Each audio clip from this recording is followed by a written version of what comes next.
কেন আজ তোমরা এত কষ্ট পাচ্ছ? আমিও কষ্ট পাচ্ছি। তুই বেরিয়ে যা আমার সামনে থেকে, সরে যা। আরে মন্ত্রী হইয়া নয়ন রে চোর বানাইয়া দিল। এই জোগাড় টুগার পাইছো নাকি? খবরের বিশেষ অংশগুলো আবার পড়ছি। ত্রাণ ও পুনর্বাসন মন্ত্রী ফারুক খানকে তার দায়িত্ব থেকে অব্যাহতি দিয়ে তার পরিবর্তে জনাব মোশাররফ হোসেনকে উক্ত মন্ত্রণালয়ের দায়িত্ব দেয়া হয়েছে। কি ফারুক খানের মন্ত্রিত্ব নাই? তাইলে তো আমার খুশি সীমা নাই। যাই নেতারে খবরটা দেখা। ভাতের পাতিলা উত্তর হয়ে গেছে, রেডিওতে ঘোষণা দিছে ফারুক খানের আর মন্ত্রিত্ব নাই, ক্ষমতা শেষ। এইবার নেতা আমাদের কোনো সমস্যা নাই। চুপ। আমাদের আবার কিসের সমস্যা? কেন? ফারুক খানের মন্ত্রিত্ব নেই তো কি হয়েছে? ও মন্ত্রী হলেই কি আর না হলেই কি? ও আমার চিরশত্রু। এর চাইতে বেশি কিছু জানার আমার আর প্রয়োজন নেই। আজ আমার মন্ত্রিত্ব নেই, সবচেয়ে বেশি খুশি কে জানো ফেকু? ওই বেঈমান রানা চৌধুরী। ঠিক ঠিক। তাই এখন স্যার আমার ছেলে আর আপনার ভাগ্নির বিয়ে শাদীর ব্যাপারটা একটা বোঝাপড়া হওয়া উচিত। তোমার সাথে বোঝাপড়ার কিছুই নেই ফেকু। যাও তোমার ছেলের সাথে আমার ভাগ্নির বিয়ের সব ব্যবস্থা করো। ঠিক স্যার ঠিক, কিন্তু আপনার ভাগ্নি কবিতার কোনো মতামতের কি দরকার আছে? না, কবিতার মতামতের কোনো দরকার নেই। আমি যা বলবো, আমি যা করব তাই হবে।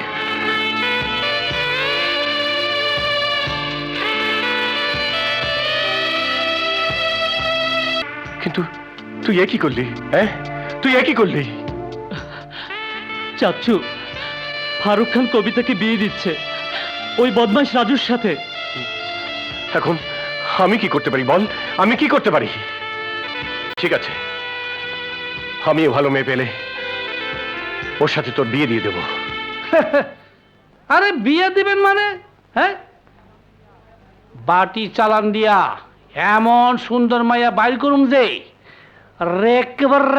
রাজ, তুই এখান থেকে যা। যাই, যা। সুন্দর মাইয়া দেখলে আমি নিজে ধরে নিয়ে আসুম। আল্লাহ যা করে সরে গানি।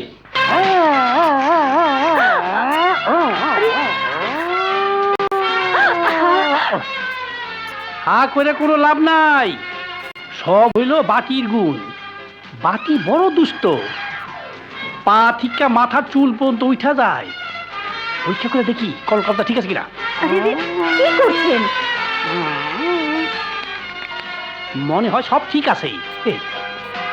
যাও, তোমার লিগে সবাই অপেক্ষা করতেছে।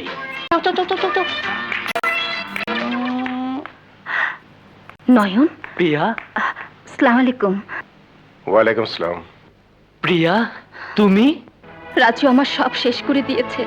এতদিন আমার সঙ্গে প্রেম ভালোবাসার অভিনয় করে সে কবিতাকে বিয়ে করছে। এখন আমি কি করব?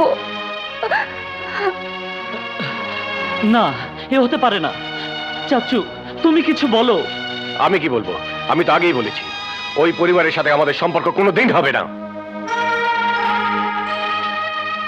শোনো প্রিয়া, আমি নয়ন আর তোমার ঘটনা শুনে যতটুকু বুঝতে পেরেছি, তোমার আর নয়নের জীবনে একই ঘটনা ঘটেছে। তুমি যতটুকু দুঃখী, নয়নও তাই। তোমরা যদি নিজেদের মধ্যে দুঃখ ভাগ করে নিতে পারো, তাহলে তোমরা হয়তো সুখী হবে। চাচ্ছু, রানা ঠিকই বলেছে।